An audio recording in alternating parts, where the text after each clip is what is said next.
Welcome back to Profiles in Caring. A couple of questions for you. How important is music to you? What do you think about fine arts programs in public schools? Well, we found one woman in California with a ready answer, and she is standing up to make sure that these kinds of programs don't disappear from our public schools.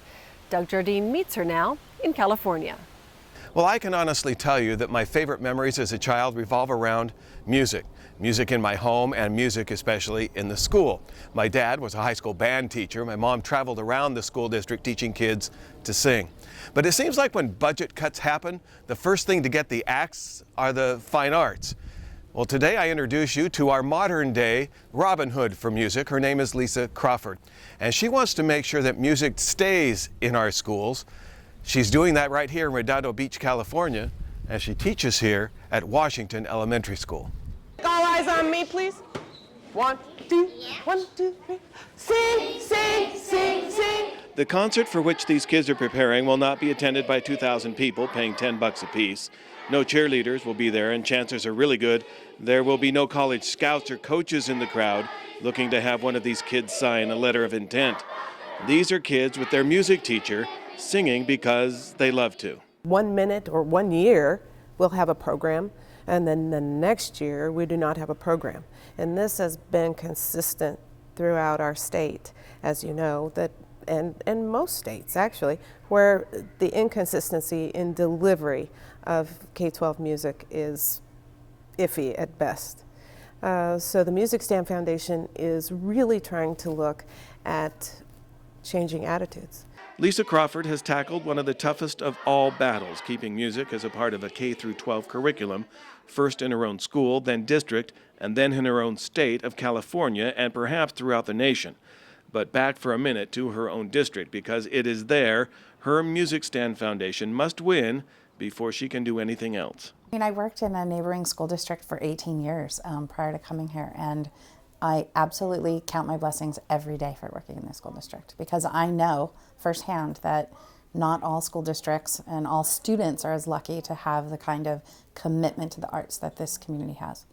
And Lisa also has the support, here anyway, of this school's teachers. Time is limited, and I think just with music, the more we can get in for them, because we only get once a week, I feel like we can back it up within the classroom and practice. Like, I try to sit in a little bit on her classes so I know what to reinforce with the students back in the classroom. We're spread so thin as teachers, but still I think it's still got to be a priority. If we don't have entities like the Music Stand Foundation come in and raise grant money or private donation money, are fine arts going to go away from our schools?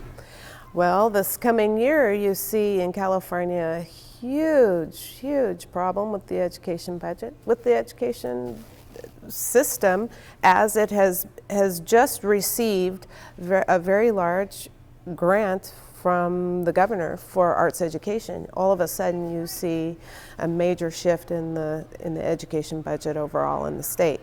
So, you see teachers being pink slipped, maybe 1 out of 5 music teachers left in a district. This is what I'm hearing from teachers all over the state.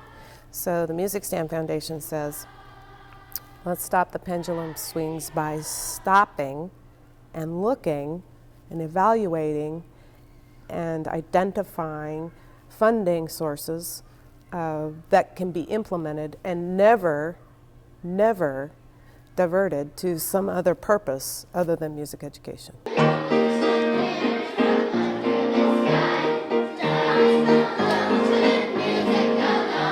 There are a host of fantastic organizations out there who are doing great work.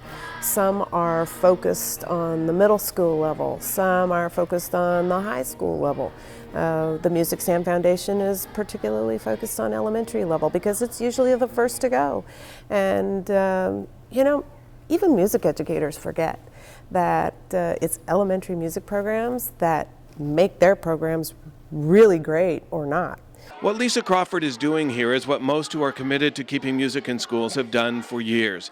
They will get a thank you every once in a while, maybe have a band all stop together, or a chorus actually put an S on the end of a word and not have it sound like the hiss of a snake. But mostly they do it because in each band or chorus, there are lives to be changed, and for generations, music and the fine arts have offered students a chance at building self-esteem. Music is important to me because I love to sing and it makes me express my feelings. Because it makes me happy, I like to sing, and it's very influencing. This is Gerald Nolan. He's gonna do his boot dance. Peace. Oh! Music is important to me because it's a way that people can express their feelings. Instead of talking about it or writing in a journal, you can sing about it, you can drum about it, you can do anything to express your feelings. I like Michael Jackson. Thriller, boom, boom, thriller night. Music is important because it can lead you to a big career when you're older, like a big career. You could get a lot of money and you'll be wealthy.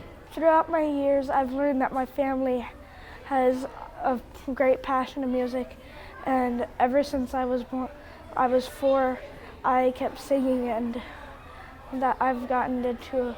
I'm just really loving having music in my mind, so I just keep going on and on about it and love it. My hobby, I play music a lot, and I play it for people that come over my house. And they get happy about it, and I'm like, oh, you like it, huh? And I play more rhythms and play drums.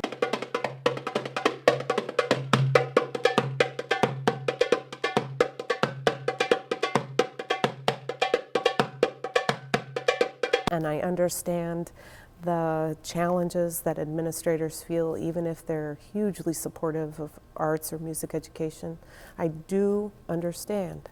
But at the same time, I think it simply means we haven't sat down and sat still long enough to really think this out. I appreciate the fear, but I'm not coming from a place of fear on this one.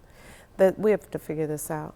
And for these kids, and because of their special music teacher and classroom teacher, a chance to write their own song. It is, of course, testament to Lisa Crawford that budget pendulums should swing more towards music and the fine arts so that inspiration never stops flowing.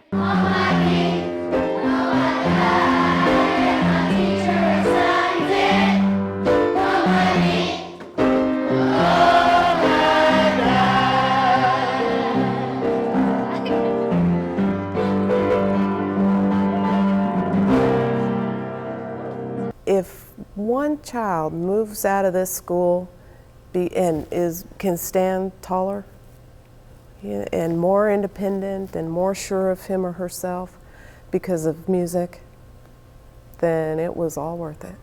It's a difficult task ahead for the Music Stand Foundation, but their main focus right now is this: try and stop that pendulum from swinging, which impacts funding for music education for California kids.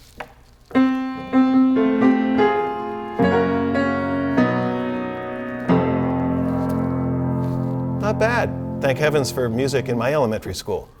In Redondo Beach, California, Doug Jardine profiles in Caring. Kimberly, back to you. Thank you, Doug, and thank you, Lisa. And if you'd like any information about either of the organizations featured today, Save the Chimps or the Music Stand Foundation, log on to our website, goodtube.org.